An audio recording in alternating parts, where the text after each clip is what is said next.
どうもこんにちは、ギーキンボックスの佐賀です。本日は7万5千円で買えるこのファンドフレットのヘッドレス5弦ベース、日本最強のメタルベーシストに通用するのか検証という企画でございます。ゲストにクリスタルレイクのみつるさん。こんにちは、よろしくお願いします。クリスタルレイクみつるです。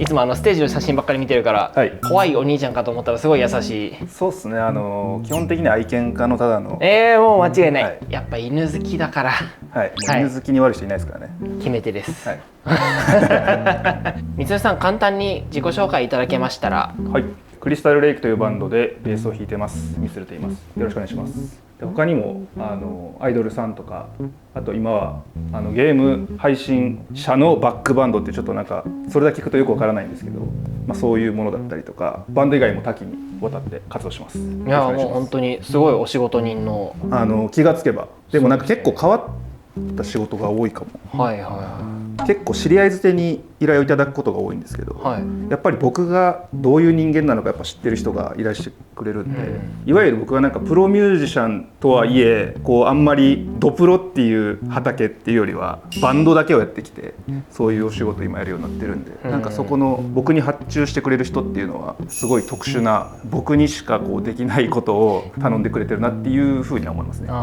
いやそれが一番いいですよね。やっぱりそのキャラクターが求められてるわけですから、いやすごいなと思います。もうみつるさんね、すごいのよ。はい、すごいから呼びました。ありがとうございます。はい、やっぱ海外でも結構いろんなとこ行ってますよね。そうですね、はい、ちょうど4月からアメリカに1ヶ月半行ってきて、はい、そのまま帰国せずにヨーロッパに行って1ヶ月行って、でこの後ちょっとまた中国に行くんですけど、最近中国みんな行ってますね。はい、日本のアーティスト結構中国行ってるアーティスト多いですけど、はい、やっぱ規模がやっぱ日本の10倍とかなんで、そうですね、例えばライブハウスで10人の規模、日本だとそれが中国だと100人みたいな、そういうリアルなパイのでかさを目の当たりにして、やっぱ行ったらちゃんとお客さん入るし、はい、実際そのバーってやっぱ何万人とかいるわけですよね。でもやっぱ中国はライブハウス規模が今ほとんどなんで、フェスとかもたまに呼んでいただくんですけど、まだそこまででかいフェスは出てなくて、でも普通に向こうで自分たちのワンマンで1000から1500ぐらい入ったりするんで、だということでございます。という最高のベーシストのみつるさんなんですけれども、今回このヘックスの話です。はい、ちょっとこれ7万5千円で買えるんですよ。パッと見なんか嘘の今話を聞いてるという7万5千円は嘘じゃないですかこれ。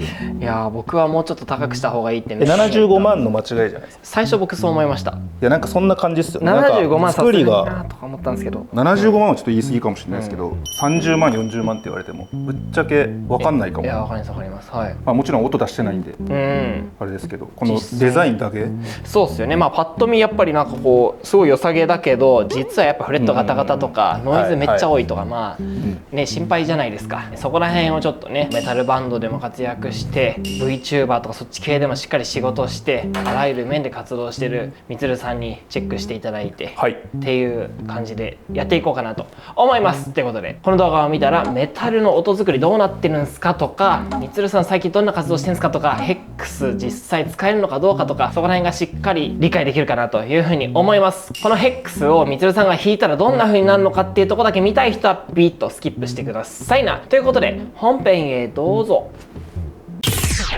早速なんですけど、ちょっとヘックスの動画で申し訳ないけど、先にこっちの話聞きたいんですよね。ちょっとオタ的には。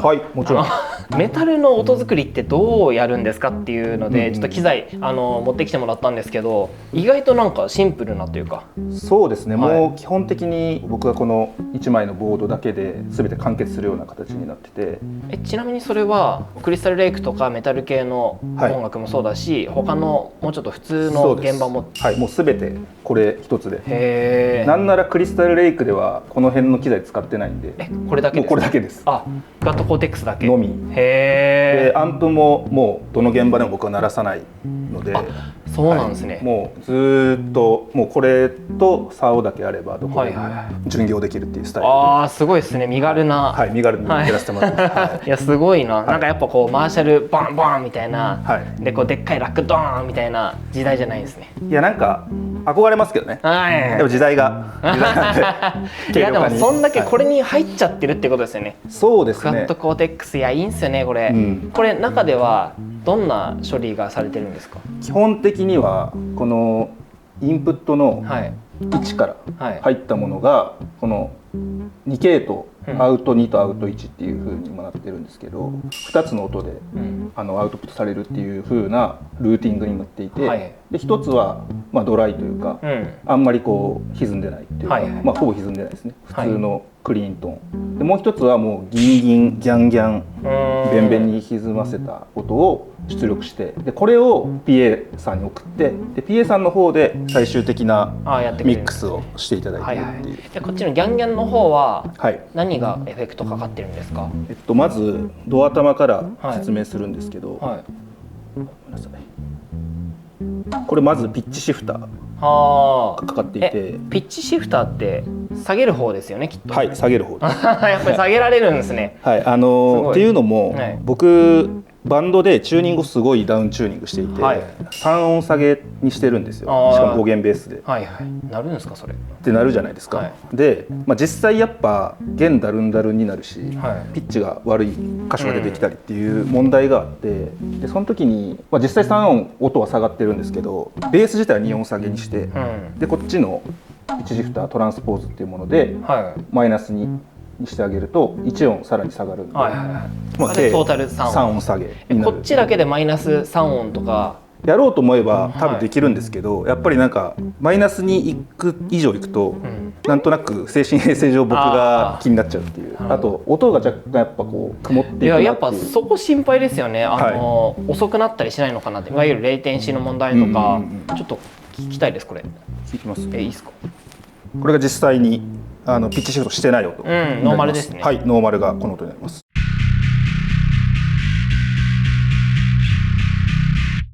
はい。メタルの音だ。これが本当に素の音です。で、ここからピッチシフトをすると、これ今1音下がります。ここから。はい。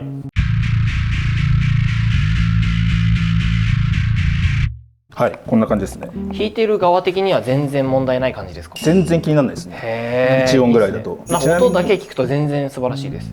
そうですよね。もう実際それが全てで、耳でやってても気にならないし、外で聞いててもぶっちゃけ分かんないっていう、もう僕は結構ピッチシフトありきで音作るっていう風にもしてます。でその方がやっぱ弦のテンションとかがもう稼げてるんで、そういう面でもう本当にライブのためって感じですけど。それで言うとめちゃくちゃ極端な話、普通のジャズベースで34インチとかの普通に弾きやすいやつで、普通のゲージで、普通の原稿で弾いてもこっちでマイナス6音とか下げても変な話いけるとは思うんですけど、やっぱり下げすぎると精神衛生上あんまり結局そこに返ってくるんですけど、音的にもそうですね、なんかちょっとやっぱりフィルターかかったようなちょっと曇った感じの音になるんで、でもやっぱりクワッドコーテックスを採用して一番良かったことの一つがこのピッチシフトの精度。他社のピッチシフターっていろいろ出てるんですけど、いろいろ試したんですけど、現状僕が一番精度が高いなと思ってるのがクワッドコーテックスですね。いいですね。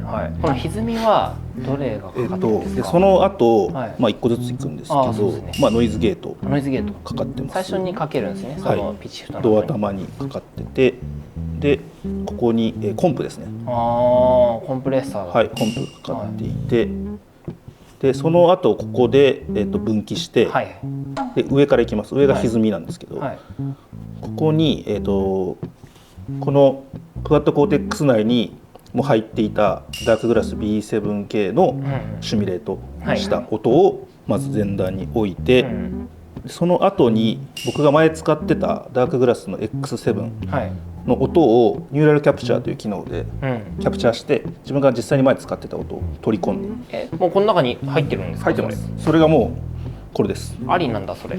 そうなんですよ。だからもう本当に自分の気に入ったエフェクターをもうこの中に取り込むっていうことができるので、やっぱりそれは便利ですね。あ、それめっちゃいいですね。実際のところ弾き比べても違いますか？正直ちょっと実機とは違うんですけど、マルチならではのこうエフェクターを並び替えたりとか、いろんなものを追加したりとか削除したりっていうのがもう本当簡単にできるんで、多少の音質よりもやっぱりその辺の利便性っていうのが全てかなと思ってて、まあでももちろん音質の方も全然クオリティ的には良かったって本当にほぼ一緒なんですけど、じゃあ B7K 来てキャプチャーの X7 があって、そうです。だから歪みを2個かけてる状態です。でその後に EQ ですね。で EQ は僕は500あたりを結構がっつり切ります。この辺はなんかやっぱメタルだとあんまいらない帯域と言われています。500Hz 割と切りがち。僕もここ切るの好きなんで、例えばすっきりする。そうですね。ここを上げていくとちょっとボアつくというかいらないところが出ちゃいますよね。そうですね。なんかこのジャンルでこの辺のミドルっていうのは不要だったりするんで、僕はあんまりこの辺はもう上げずに切ってるって感じですね。で結構ジャリンっていうところをちょっとブーストして、結構上だ。8キロと16キロ。この辺はなんかエアー感というか、そうですね。もっとギャリッとしたとこですね。そうです。聞こえづらいとこっていうか、4キロはもうちょっとこうアタックが聞こえるとこじゃないですか。この辺はそうですね。なんかこの辺は結構僕さっきも話したんですけど、実際その PA が最終的なアウトプットを決めてるんで、僕がこう家で作ってきた音が完成形じゃないんですよ、サウンドの。最終的に PA がミックスしたものが僕の音として出てるんで、やっぱり僕一人で音は決めれなくて、でやっぱこの辺の、16とか8とか上げたりとかしてるのってゲネとかをして、で PA と一緒に作っていった結果がこういうところに出てる。っていう感じですかね。じゃあもうパッて家で作ったんじゃなくて、やっぱりこう長年一緒にやってそうですね。なんか大まか家で作ってきて、で耳で聞いていいじゃんと思っても、結構大きいスピーカーで鳴らすとなんか微妙だったりするっていうのが多々あるんですけど、でもそこら辺の微調整もこの中で完結しちゃうのが強いですよね。それで例えば自分がボード使ってて、いやなんか歪み変えた方が良くないって言われても結構パッと無理じゃないですか。難しいですよね。5万飛んでいくみたいな、マジですかみたいな。これだったらじゃあってこうできるわけですね。そうじゃあってできるし、あとなんか自分が持ってる実機、それこそ取り込むっていうことができるんで、ヴィンテージの機材とかを保管する倉庫としても優秀だなと思います。すごいいいですね。ちなみに僕かなり原因を両方削っていて、でこの辺のさじ加減も結構マルチならではというか、とにかく置いてみていろんなところをいじってっていうのが結構マルチの面白いところかなと思ってて、なんかいきなりドンピシャの音にたどり着く感じがあって、この辺ってこう理屈じゃなくてやっぱり上げてみないとそうですよね。わからないみたいなところがあって、で実際なんか僕ベースすげえブーストしてるんですけど、こっちもベースブーストしてるんですけど、でもなんかあんまローがすげえ回ってる感じしないですよ。この辺って実際になんか実機をフルテンにするのって怖くないですか？怖い。実際怖いんですけど、でやってみて結構いいっていうパターンあるんで、いいですね。でその辺は結構僕はもう恐れずにもうガーってガーってやっちゃえるタイプなんですね。そうきっと実機でもいけるんでしょうね、水さん。いやどうなんですかね。いけないですか。実機でもそうやって音作りして結構ピーキーなところから削るっていう。いいですかもしれないです。でもせっかくなんか金出して EQ ついてんだから回した方がいいぜって僕は思うんですけどね。そうですよね。金出してるんでつまみをね丁寧につけてる職人さんのことを考えたらね。そうですよ。やっぱ真ん中にしがちなんですよね、我々ベーシスト的には。なんかやっぱフラットがいいみたいな。いやありますよね。でも結構かなりもうやっちゃってるんで、さっきミドル切ってたのにここでミドル上げてるっていうのも理屈じゃないですか、この辺は。っていうので、じゃあ一回オフ、まずじゃあ前段のダークグラスをオフ。これが X7 のキャプチャーの音だけってことですね。結構これでも歪んでますね。これでもこれが例えばこれマイナー 7.2 で、これがもともと僕は基本これだったんですよ。これの原因を絞ってあげて、でこいつを追加。ちょっとあんまり分かりづらいかもしれないですけど、結構この辺って本当に大きいスピーカーで鳴らした時に本当に結構違いが出て、へえ、あ、すごいですね。はい、で僕は大体歪みはなんか一つで使うのがあんま好きじゃなくて、へえ、合わせるのが好きなんですね。その歪みの傾向に寄っちゃうんで、はいはいはい。なるべくなんかこう面白い組み合わせをっていうのを探して、へえ。でここに今とりあえず行き着いた。あ、いいですね。でもこう聞くと B7K の方は本当になんかこうちょっと調整されてるような感じに聞こえますけど、多分メインの歪みは X7 ってことですよね。そうです。うん。基本的には X7 で作った音が前のボードをそのまま持ってきた感覚で使いたかったんで、だからキャプチャーしたっていうのがあったんですけど、でもやっぱりなんかこういろいろできちゃうから、はいはい、いろいろやっちゃったら前よりいい音になったみたいな。ああ、いいですね。しかも普通 X7 メインの歪みするんだとしたらその後に補正するためにこう違うドライブ入れたりするじゃないですか、はい、でもこれは前段に入ってるっていうのもピピピってこう聞き比べられるわけじゃないですか。例えばですけど、多分そういういろいろやった結果なんだろうなって思うんですよね。そうですね。なんか逆にしたりとかもしたし、ですよね。結果これが良かったわけですもんね。この原因がすごい絞られた B7K を先に挟むっていう。そうですね。でこの B7K 自体も、このクワッドコーテックス内に取り込まれた音なんで、歪みの設定とかがどんな状態で取り込まれたかも分かんないんですよ。確かに謎の設定の B7K を僕が勝手に原因を下げて使ってるってでベースをブーストしてわけわかんないことになってるんですけど、最終的に音がかっけえからいいやみたいな感じです。ちなみにこの歪み全部外した音も聞いてみたいです。はい。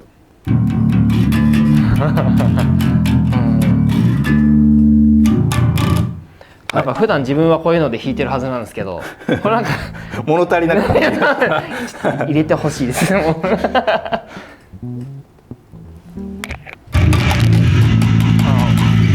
い。いや、なんかこっちが正しい気がする。ありがとうございます。っていうような感じです。じゃあこいつがもうやっぱり音作りのコアにあって、そうですね。単純な音作りだけでもないぐらいまで影響力が大きいですね。そうですね。なんかやっぱ利便性っていう部分で本当に替えがないっていうところでやっぱり僕はクワッドコーテックスを使い続ける理由の一つ。しかも最近これニューラルの入れられるらしいですよね。あ、そうなんですよ。パソコンの DAW で使ってるようなやつが、そうなんですよね。で今ベースのプラグインとかは今使えないんですよ。でもともとこの中に入っているベースの、シミュレート自体も実はあんま多くなくて、で実際あんま多くないのにこれぐらい使えてるんで、多分もっとベーシスト向けに改良されていってアップデートされていったらもっと多分ベーシストの需要が増えるんじゃないかなとは思いますね。結構やっぱ人気ですもん。最初は Line6 ばっかりだなと思ってたんですけど、ニューラル出てからやっぱ結構みんなこっち使ってます。いいですよね、音。そうですね。なんか特に僕とか LINE でも送ってバンってやっちゃうタイプなんで、もう LINE 出しするベーシストはやっぱこのサイズでこの音が出れば何をそんな言うことがあるっていうぐらいのものだなと思いますね。しかもなんか操作しやすそうですよね。めちゃめちゃ操作しやすいですね。なんかやっぱこの辺りのこのつまみとかもここでフットスイッチがつまみになってるんですもんね。そうなんですよね。すごい。こういう細かいところもで、あとやっぱアーティストごとにフォルダ管理できたりとかっていうのもあって、で僕はだから全てのアーティストをここでフォルダ管理してるんですけど、クリスタルレイクだったり MSS プロジェクトだったり、なんかこんな感じで。もうこの中にパソコン入っちゃってるわけですよね。そうなんです。今までこうやってエディットしてたのが。だからこれが壊れたら僕仕事を失います。そういうことですね。だから壊さない。バックアップ取ってます。バックアップ取ってます。よかったです。定期的に。でももう一台やっぱ欲しいなって思うぐらい。いやー、ニューラルさんください。よろしくお願いします。もともとだってこれソフトウェアの会社ですもんね、ニューラル DSP って。そうですね。もともと僕はそこのプラグイン自体ずっと使ってて、制作の人とかもみんな使ってます、ニューラル。そうですよね。だから結構音良くて、それがやっぱ実機になったっていうので話題だったんですけど、僕はなんか最初のなんかまだ値段がそんなに高くない、高くないって言っても高かったんですけど、その時期に一回買おうかなと思ったんですけど、なんかやっぱり当時僕ボードで音作りしてたんですけど、なんとなくこうマルチかみたいな。わかります。デジタルかみたいな、なんとなくそういう気持ちがあったんですけど、あの時の自分を殴りたいです。殴りに行きましょう。殴りに行きます。ワープして殴りに行きます。音作りの子はこっちにあって、そして竿はメインはディンゴールですか？そうですね。ディンゴールのクリスタルレイクでは NG2 がメインですね。まだフレットの。もう特にこのジャンルだと言うこともないというか。そうですよね。本当に多いですよね。ディンゴール。みんな使ってますね。僕もともとそのディンゴール自体NG2 の前にスーパー J の4弦モデルを渋いっすね。ずっと使ってて、はいでその時から実は僕使ってたんで NG2 が今流行ってるんですけど、はい、僕はもっと前から使ってたねっていう古参アピールを。古参だ。はい。なるほど。そうなんです。それ以外は使うことありますか？使います。クリスタルレイク以外だと、はい、結構普通のレギュラーの5弦ベースをよく使うので、フェンダーのアメリカンウルトラシリーズの5弦と、あとレイクランド最近使ってます。いいっすね。はい。はい、なるほど。じゃあクリスタルレイクの現場では NG2 とクワッドコーテックスがやっぱりメインになっていると。メインです。はい。はい。なるほど。ありがとうございます。あ、どん兵衛。これ実は精神に作用する一番重要なエフェクターって呼ばれてます。ステージにいた方が一番いいですけどね。そうですね。連れてこれないんでデジタルでデジタルのどん兵衛。このチューナーいいっすよね。この機能に僕は全てを全額この機能に払ったと言っても過言ではないぐらい気に入ってるんですけど、やっぱ常に一緒に。痛いですもんね。痛いっていう。だから1ヶ月とかツアー出ちゃっても、このチューナーがあればそうなんです。常に同じステージ。同じステージに。いいと思います。やっぱ犬好き的には普通に見やすいんですよね。だからまあチューナーとしてもいいんですけど、やっぱりこの機能がもう 9% を占めてますね。いややっぱね、商品ってこういうことですよね。はい。オルラスオーディオ。ありがとうございます。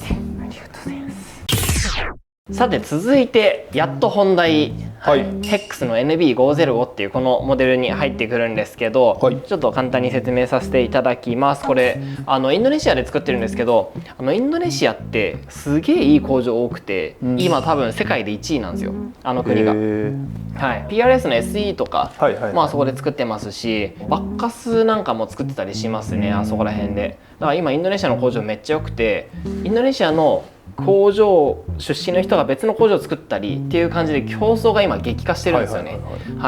そこがやっぱすごくて、でこの HEX は韓国資本なんですけど、インドネシアに工場を持ってて、で社長がインドネシアに住んじゃってるんですよね。もう実際住んで。そうですそうです。海外とかで楽器作る時に超大事なのがそのクオリティコントロールの面で、これ作っといてって言ったらこの形だけ作ってあともうボロッボロみたいな、よく出てくるんですよ。初めてアジアで作りましたみたいなブランド、そういうところ苦労することが多いんですけど、でも HEX に関してはもう社長が住んでクオリティコントロールしてるんで、やっぱそこの重要性をちゃんとこう分かってやってるんだなっていうふうにはすごく思うんですよね。だからギターもあるんですけど、ギターもめっちゃいいです。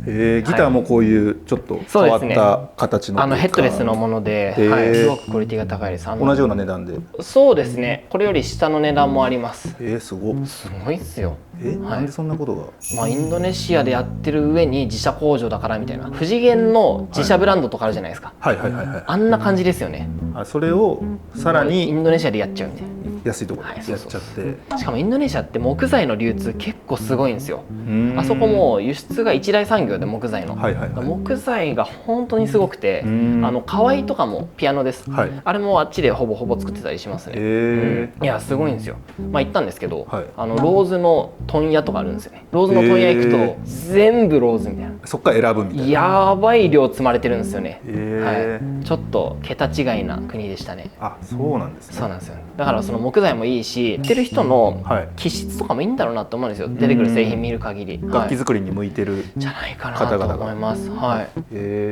なんか湿度とか不安だなとかちょっと僕的には思ったんですけど、確かになんか湿度高いイメージ。あっちはあっちでも歴史があるんで多分解決してるんですよね、やり方は。なるほど。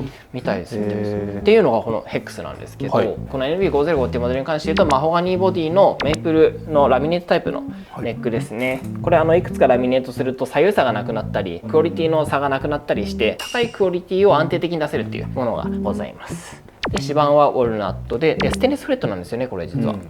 ピカピカでいいですよね。めちゃめちゃいいですね。でスケールが35から33インチですね。NG2 って37ですね。37から4、34だったかと。っていう意味で言うと、もうちょっとこう普通の人が持ち替えてもパッと弾きやすいような、僕もこれパッて持っても割と弾けます。そんな苦労しないです。ファンフレットって弾きづらいっていう印象を持ちがちですけど、結構触ったらスッと馴染むなっていうのが僕の印象で、多分もうどっちもいける体になってるそれも実際あると思います。でも全然フェンダーとかと持ち替えても全然問題ないなっていうふうに思ってる。なんかファンフレットそれで敬遠してる人は一回触ってみたらいいいいなとは思いはいますけど、いいですね、いいですね。このロー B 長くなるのもいいんですけど、この G 弦が短くなる方向に動かしてるのも結構僕は好きで、やっぱり G 弦 D 弦って少しきついので硬いですよね。そうなんですよね、そこら辺のバランスがすごくいいなと思いますね。で、ピックアップこれオリジナルなんですよ。あ、そうなんですね。ブランドものじゃないじゃないですか、このピックアップ、はいなんかブランドものじゃないとコストカットのために自分でやってんじゃないかみたいなイメージになっちゃうことが多いかなとも思うんですけど、でもこのヘックスに関して言うとめちゃくちゃ音楽オタクの人たちがメンバーにいて、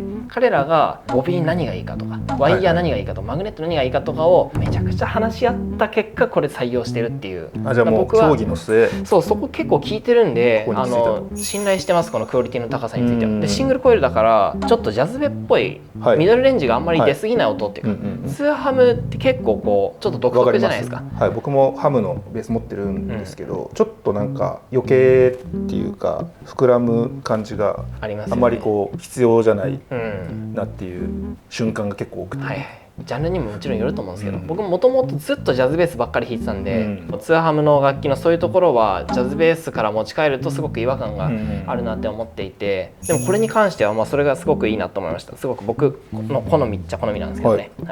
で、ボリュームとバランサーとあと EQ だということなんですよね。かっこいい。ありがとうございます。めっちゃかっこいいですね。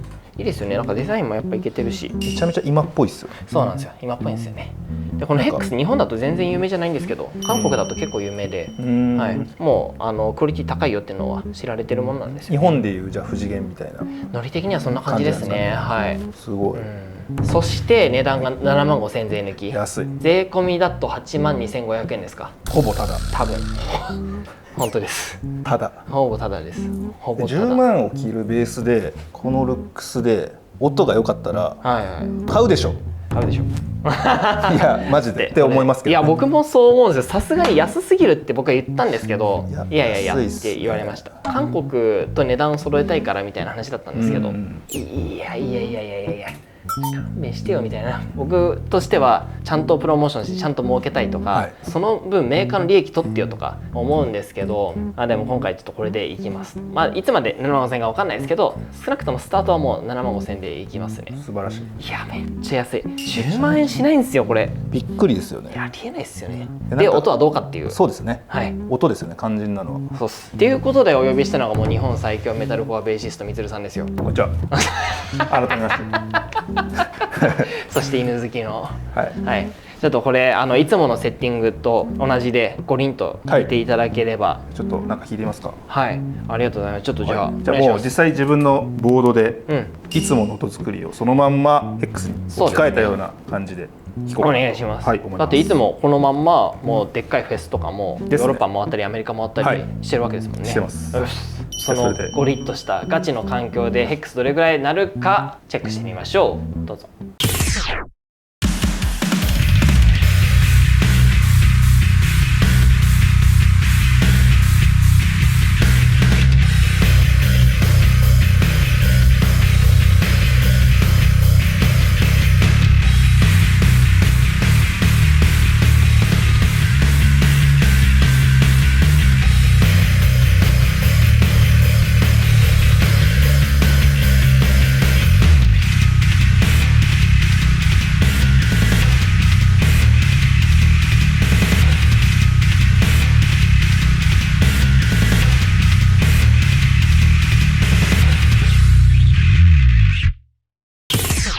っていう感じで聞いていただいたんですけれども、いかがでしょうか。水さんまずありがとうございます。ありがとうございました。ちょっと最高すぎっすね。いやありがとうございます。なんかこのチャンネルにまさか出れると思ってなくて、なんか変なダウンチューニングで開放弦だけ弾いてるベーシストがこのチャンネルにまさかいやスマービックタイプの人しか無理だと思って。大丈夫です。そんなことないです。いやもう最高でした。すみません。メタルめっちゃ好きなんですよね。ちょっとね聞いた？やばいじゃん俺。音ちょっと良すぎてびっくりしちゃった。いやすごい良かった。ベースがマジで良かったです。本当ですか。もちろんこっちのポテンシャルもあるかもしれないですけど、やっぱ良くないもので撮ったら絶対に良くならない、これがいいっていう。全然足りました、めちゃめちゃ良かったですね。ああよかった。なんか僕ヘッドレスのベースに印象を持ってるんですけど、すごいヘッドレスの音がするなっていう、それがなんかいい意味でなくて、ジャズベースとか濃いというか、普遍的なベースの音がちゃんとするなっていうのがすごい好印象でした。普段使ってるベースとそんなにこう違和感がなく弾ける。全然なかったですね。本当にバランスもいいし、弾きやすいし、なんか特に難癖つけるところが見当たらないぐらいいいベースだなと僕は思いました。安心した。バイト代で買います。何のバイトするんですか。いやわかんない。ないですよあんまり。バイトとかでバイトして買います。あげます。いや嬉しいですね。いや良かったです。という、お墨付きもいただきましたんで、別に演奏性もすごくいいし、音的にも今聞いていただいた通りですしね、ゴリッと歪んでるとなかなか分かりづらいっていう意見ももちろんあるかとは思うんですけれども、しっかりねああいう質で撮れますよっていう感じです。クリーンな音聞きたかったら僕が前に出した方の違う方の動画見てみてください。拙い演奏ですがちょっと弾いてるんで、いや最高ですっていうね、このヘックス7万5000円で買えるファンドフレットのヘッドレスベースですね。経験ボックスで売ってるのでね、よかったらチェックしてみてください。GIB 横浜 GIB 兵庫でお試しいただけるので、もしかしたら GIB ソウルでもいけるかもしれないですね。あとギターの方も売っていて、そちらはトニックの方で弾けますんで弾いてみてくださいな。ということで本編終わり。みつるさんありがとうございます。ありがとうございました。ありがとうございました。ありがとうございました。はいです。いやすみません、こんなとこまで来ていただいて。これ一応回ってます。まだ回ってます。もう終わったかと思っちゃった。喉が渇いちゃった。いやありがとうございます。そのワンちゃんいつも可愛いですね。ありがとうございます。本当に俺よりも犬の方が有名なんじゃないかって思う時があって。だってもうソーシャルメディアの露出量えぐいですもん。そうですね。僕基本自分の告知よりも犬の投稿の方がインプレッションが多いんで。やっぱそうなんですか。もう犬でやっていこうかな。犬でやっていきましょう。やっていくって別に何をやっていくわけじゃないんですけど、好きであげてるだけなんです。いやもう可愛いですもん、ワンちゃん。この前ライブでみつるじゃなくてどん兵衛ってお客さんが声かけて、ライブ中っす。ガヤでどん兵衛ってそんなことあると思って。その人どん兵衛だと思ってるかもしれないです。名前が。僕のことをどん兵衛だと思ってる人がもう錯覚するぐらい僕がもうどん兵衛って言ってるんで。そう言われるとちょっとみつるさんどん兵衛感出てきますもんね。そうなんですよね。やっぱ似てくるんでしょうね。いや間違いないと思います。いや可愛いもん。ちょっとそこら辺ソーシャルメディアで見てみてください。みつるさんのどん兵衛。可愛いよ。可愛いんですよ。ちょっと僕犬好きだからすごく信頼してます。今日はありがとうございました。ありがとうございます。みつるさんはツイッターとかインスタグラムとかですね。いろいろやってます。でそこら辺で仕事の感じは見られると思いますから、皆様検索してみてください。クリスタルレイクの活動ももちろんなんですけれども、それ以外の活動もすごくたくさんやっていらっしゃいますので、ぜひ追ってみてはいかがでしょうか。あとね、クワッドコーテックスめっちゃいいからちょっと試してほしいです。もちろん GIB 横浜でも試せますけど、黒沢楽器とか島村楽器とかにもあると思うんで、ちょっとぜひ試してみてください。そして買うならできればちょっとうちでなんつってね、お願いします。ということで、最後までご視聴いただいてありがとうございました。ギークインボックスでは、Twitter とか Instagram とか Facebook とか TikTok とかさまざまなソーシャルメディア上でコンテンツ作ってますので、よろしければねそちらも見てみてください。GIB 横浜 GIB 兵庫に続いて GIB ソウル、もうすぐできるので、ソウルに行く方はぜひぜひねそちらの方も見てみてくださいな。ギターショップトニック横浜というのもあるのでやってくださいね。増えたね。昔の動画めちゃめちゃいろいろやってますね。いやなんかすごいっすよね。いやなんかすごいっすよ。見返すとすごいんですけどね、皆さんのおかげですわ。でこの、代理店業務がヘックスの始まるということで。そうなんですよ。ヘックスも頑張って売ってます。いや本当に国内の信頼できるメーカーが代理店をしているっていうだけでかなり評価が僕は高いなと思ってるので。よかったです、よかったです。そこは本当素晴らしいところだと思います。嬉しい。なんかこういうちょっと変形のベースとかってかっこいいなと思ってもよくわかんない海外の工房とかで作られてて代理店もなくてみたいな結構あるんですけど、安心して買っていただきます。ありがとうございます。でももう本当に僕はちゃんとやってるのでちょっと安心してください。皆さんありがとうございます。ありがとうございます。ということでまた次の動画でお会いしましょう。バイバイ。バイバイ。